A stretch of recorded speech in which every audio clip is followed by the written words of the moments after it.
مجھے پروفیسر صاحب نے یہ فرمایا کہ جو اسلامی تہذیب کی بقا ہے اس میں مدارس کا کردار کیا ہے، اس حوالے سے کچھ عرض کروں تو میں اسے اگر صفا سے اور دار ارقم سے شروع کروں اور میں آپ سے یہ عرض کروں کہ سرکار دو عالم صلی اللہ علیہ وآلہ وسلم نے وہ صحابہ جن پہ ظلم ہوتا تھا، جن پہ تشدد ہوتا تھا، جنہیں کوڑے مارے جاتے تھے، جنہیں تپتی ہوئی سلوں پہ لٹایا جاتا تھا اور جن کے ساتھ ہر طرح کا نازیبا سلوک روا رکھا جاتا تھا، ان میں صبر پیدا کرنے کے لیے، ان میں حوصلہ، ڈٹرمینیشن اور عزم پیدا کرنے کے لیے، ان کی شخصیت کو تیار کرنے کے لیے حضور نے بھی مدرسے سے آغاز فرمایا۔ پہلے صفا کے چبوترے کو ایک اسلام کی یونیورسٹی بنایا، پھر صفا کی پہاڑی کے اوپر حضور کے ایک غلام، ایک صحابی جن کا نام حضرت ارقم بن ابی الارقم رضی اللہ تعالی عنہ تھا، ٹین ایجر تھے، 18 سال ان کی عمر تھی، ان کے گھر کو منتخب کیا اور کہا کہ میں تیرا گھر جو ہے، کیونکہ آپ کا تعلق بنی مخزوم سے ہے اور بنی ہاشم اور بنی مخزوم کے درمیان ایک ناچاکی کا سلسلہ ہے، تو اگر میں تیرے گھر میں بیٹھ کے دین کی ترویج و اشاعت کا کام چپکے کروں گا، کسی کو شک نہیں ہوگا، کسی کی اس جانب توجہ نہیں آئے گی اور بنیادوں میں دین کا کام آگے بڑھے گا، تو آپ نے حضرت ارقم کے گھر کا انتخاب کیا اور اس گھر کو مدرسہ بنایا، وہاں بیٹھے اور اسی گھر میں حضرت عبداللہ بن مسعود جیسے صحابہ نے حضور سے قرآن سیکھا، اسی گھر میں حضرت فاروق اعظم نے آ کے کلمہ پڑھا، اسی گھر میں حضرت سیدنا امیر حمزہ رضی اللہ تعالی عنہ حاضر ہوئے اور حضور کا کلمہ پڑھ کے غلامان مصطفیٰ میں شامل ہوئے۔ تو حضرت ارقم کے گھر کی بڑی شان ہے اور اس مدرسے کو کیا مقام حاصل ہوا کہ اسی مدرسے کا نام آج بڑی بڑی چیریٹیز، بڑے بڑے ادارے، بڑے بڑے سکول جب بناتے ہیں تو وہ اپنا نام دار ارقم رکھتے ہیں، وہ اپنا نام اس نام سے منسوب کرتے ہیں جو اسلام کا پہلا مدرسہ تھا، جو اسلام کی پہلی یونیورسٹی تھی۔ تو سرکار دو عالم صلی اللہ علیہ وسلم نے علم کو بنیاد بنایا۔ اور پھر یہاں یہ بھی ہمیں بات کرنی چاہیے کہ ہمارے ہاں جو حدود و قیود علم پہ لگا دی گئی کہ مدرسہ صرف صرف ناو پڑھائے، مدرسہ صرف تفسیر پڑھائے، مدرسہ صرف ضرب یضرب کی گردانے جو ہیں وہ رٹواتا رہے اور ایک بہت محدود اس کے فینامنا کو کر دیا۔ ہمیں سوچنا چاہیے کہ اسلام کی پہلی وحی کیا نازل ہوئی؟ اقرا بسم ربک الذی خلق، پڑھیے اس رب کے نام سے جس نے پیدا کیا، جس نے خلق فرمایا۔ تو یہاں علماء فرماتے ہیں کہ یہ ایسا فعل امر ہے کہ جس کا مفعول ذکر نہیں کیا گیا، یعنی یہ نہیں کہا گیا کہ فلاں علم پڑھیں، اسے مفعول بہی بنایا، کوئی علم ذکر نہیں کیا، یہ تو کہا پڑھیں، کیا پڑھیں یہ نہیں بتایا، اقرا پڑھیے، لیکن کیا پڑھیے اس کی سپیسیفیکیشن اور حد بندی نہیں فرمائی۔ تو علماء نے یہ سوال اٹھایا کہ بھائی کیا پڑھیں؟ تو حضرت امام بیضاوی علیہ الرحمہ اور دیگر مفسرین فرماتے ہیں کہ بسم ربک الذی خلق، یہاں سے مفعول کی طرف اشارہ کر دیا اور معنی یہ بن گیا اقرا کل مخلوق، کہ اللہ تعالیٰ نے کوئی حد بندی نہیں فرمائی، فرمایا جس طرح میں ہر شے کا خالق ہوں تم ہر شے کو پڑھو، تم کائنات کے رازوں کی سٹڈی کرو، تم ذرے کے خواص پڑھو، تم پہاڑوں کی بلندیوں کے راز پڑھو، تم سمندر کی طغیانیوں کے راز پڑھو، تم کائنات کی ہر چھوٹی بڑی شے کو پڑھو۔ کوئی نہ یہ دیکھو کہ میں نے یہ پڑھنا ہے اور یہ نہیں پڑھنا، ہر علم کو حاصل کرنا یہ مسلمان کا حق ہے۔ اور سرکار دو عالم صلی اللہ علیہ وسلم فرماتے تھے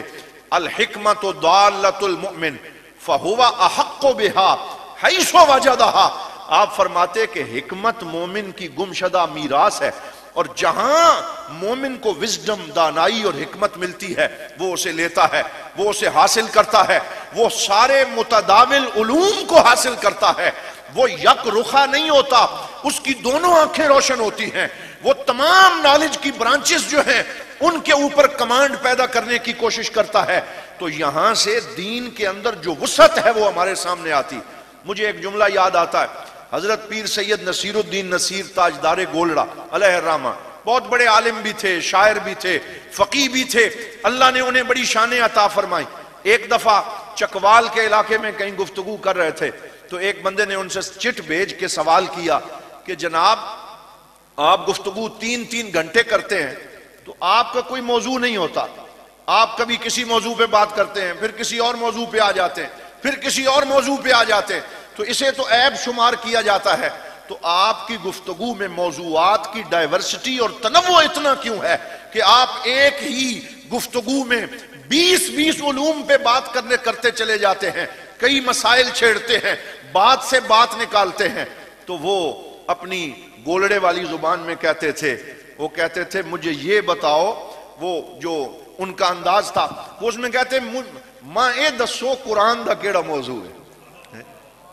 ماں اے دسو کہ قرآن دا کیڑا موضوع ہے. یعنی قرآن کے اندر جو جامعیت ہے کہ قرآن کبھی سابقہ امتوں کی بات کر رہا ہوتا ہے، پھر سید الانبیاء صلی اللہ علیہ وسلم سے خطاب فرماتا ہے، پھر غائب کی ضمیر سے مخاطب کی طرف التفات کرتا ہے، پھر جو ہے مخاطب سے متکلم کی طرف آتا ہے، پھر کبھی علم فلکیات کی بات کرتا ہے، کبھی علم ذرہ کی بات کرتا ہے، کبھی سیاسیات کی بات کرتا ہے. تو جس طرح قرآن کے اندر جامعیت ہے، مومن کی طبیعت میں بھی جامعیت ہونی چاہیے. اس کو بھی کسی ایک موضوع پہ رکنا نہیں چاہیے. ٹھیک ہے وہ پہلے علم دین میں رسوخ پیدا کرے، لیکن اس کے ساتھ ساتھ تمام رائج علوم کو دیکھے. یہ ہمیں قرآن حکیم نے بتایا. تو اس لیے قرآن نے جو نصاب دیا ہے اس میں ہمیں کسی قید میں نہیں ڈالا، بلکہ وہ جامع نصاب ہے. اسی لیے قرآن حکیم سے جو پہلی یونیورسٹی صفا کی اور دار ارقم کی بنی،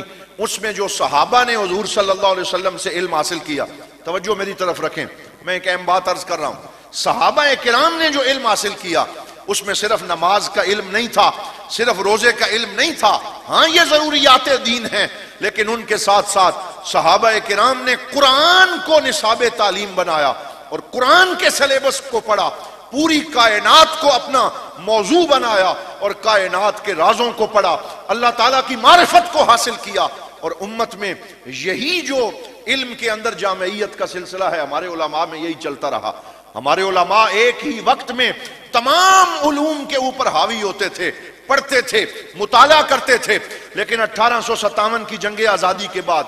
علوم میں ثانویت، ڈویلٹی پیدا ہوئی، اور انہوں نے کہا کہ علم دین صرف مولوی پڑھائے اور باقی علوم ہم پڑھائیں گے. آکسفورڈ پڑھائے گا، کیمبرج پڑھائے گا، فلاں پڑھائے گا. تو انہوں نے جدید علوم ہم سے لے لیے اور ہمیں صرف یہ کہا کہ تم تفسیر پڑھاؤ، تم صرف جو ہے وہ عربک لینگویج پڑھاؤ. اور حضور ضیاء الامت علیہ الرحمہ یہ شعر پڑھتے تھے کہ تو ہی ناداں چند کلیوں پر قناعت کر گیا، ورنہ گلشن میں علاج تنگی داماں بھی تھا. ہمیں یہ لازمی تھا کہ ہم انگریز کی سازش کو سمجھتے اور ہم کہتے جناب آپ یہ بیالوجی اور فزکس اور کیمسٹری اور جدید علوم اپنے لیے خاص نہ کریں.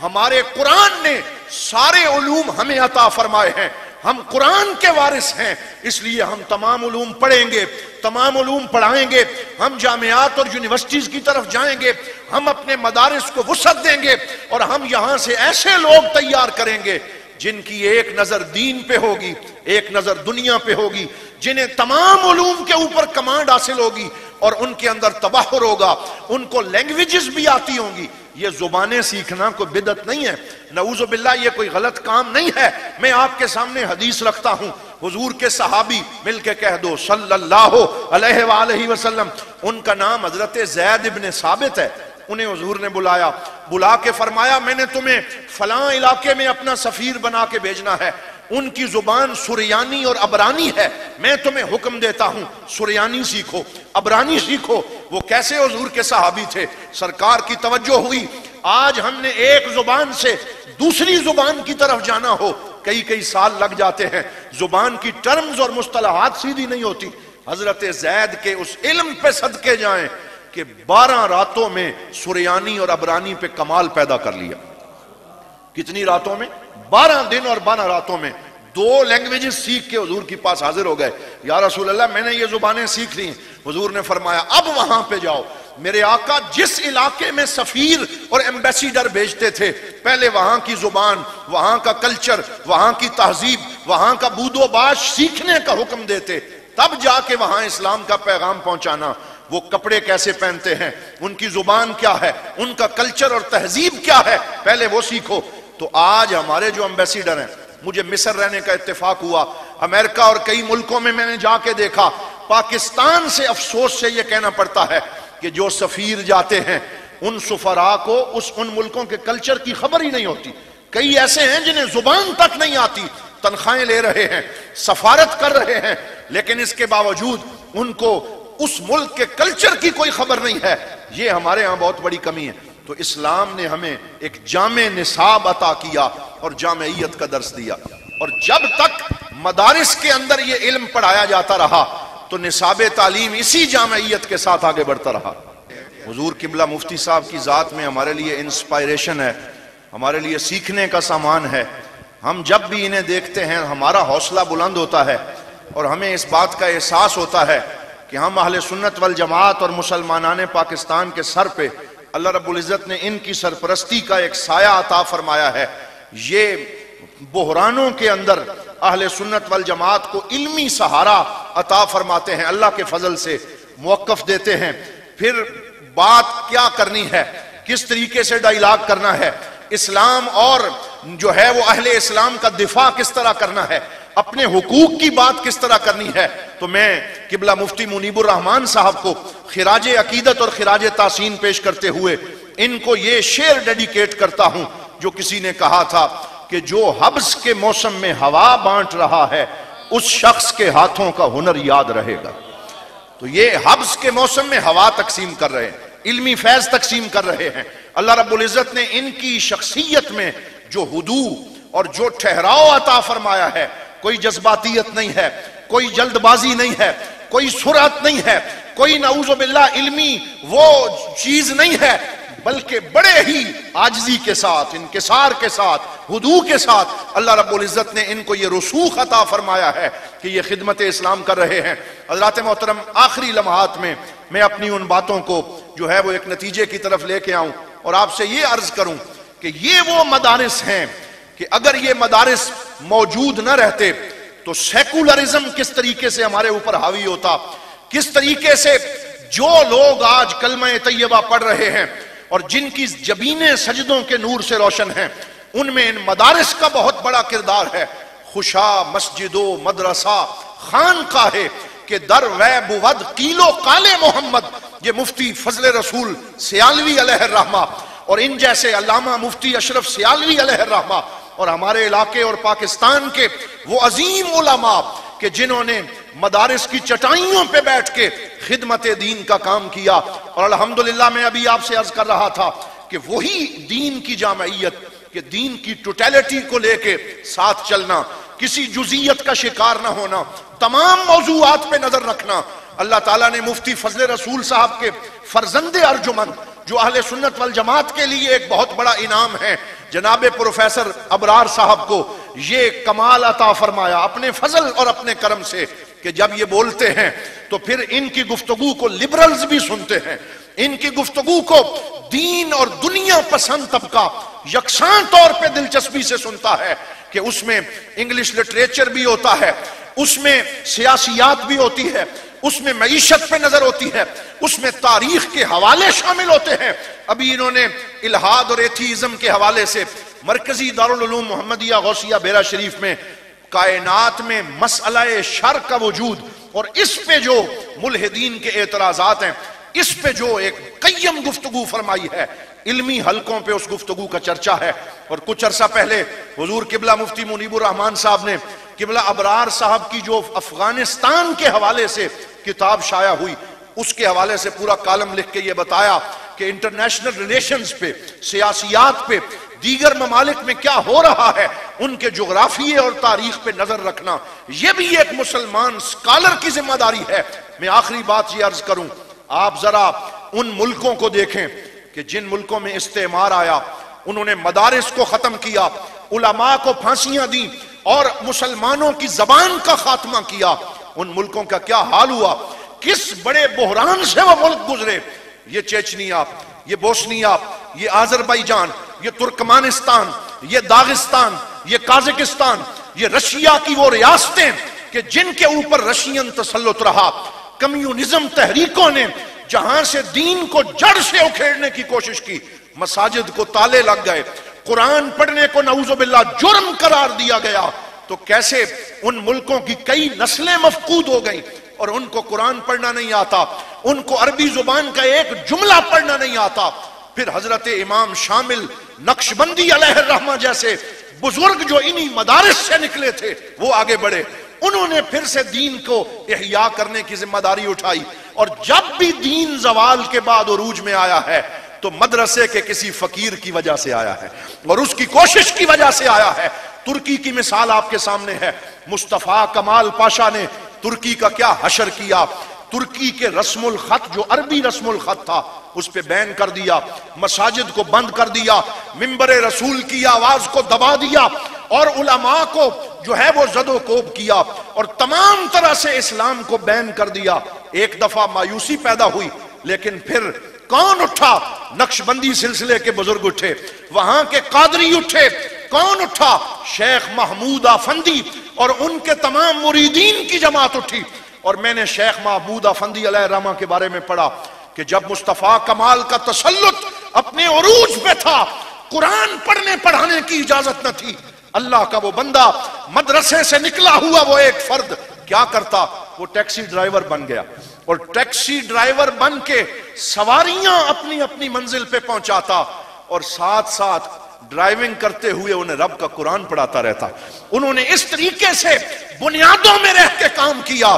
دین کو نعوذ باللہ مٹنے نہیں دیا، جھکنے نہیں دیا، ایک ایسی نسل تیار کی کہ آج ترکی میں پھر سے اسلام کا پھریرا لہرا رہا ہے۔ اگرچہ وہاں پہ سیکولر قوتیں بڑی مضبوط ہیں، لیکن الحمدللہ وہاں کے اسکالرز نے، احناف نے بہت بڑا کردار ادا کیا ہے۔ تو یہ مدارس کی ذمہ داری ہے، ہماری اور آپ کی یہ رسپانسبلٹی ہے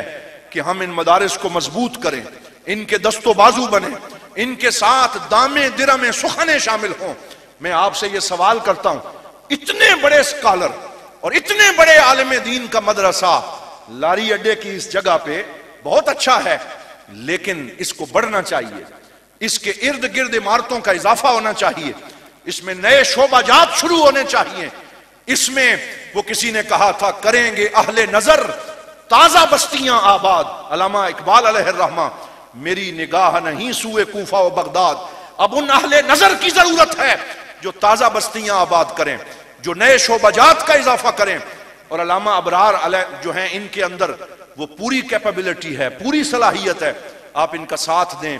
آپ ان کا دست و بازو بنیں، تاکہ یہاں سے علم کی وہ تحریک اٹھے جس سے پورے پاکستان اور مسلمانان عالم کو فائدہ ہو۔ میں دعا کرتا ہوں اللہ رب العزت ہم سب کو علم دین کی خدمت کی توفیق عطا فرمائے، اور ان علماء کرام کا سایہ ہمارے سروں پہ سلامت رکھے، اور ہم ان سے سیکھتے رہیں۔ والسلام علیکم ورحمۃ اللہ وبرکاتہ۔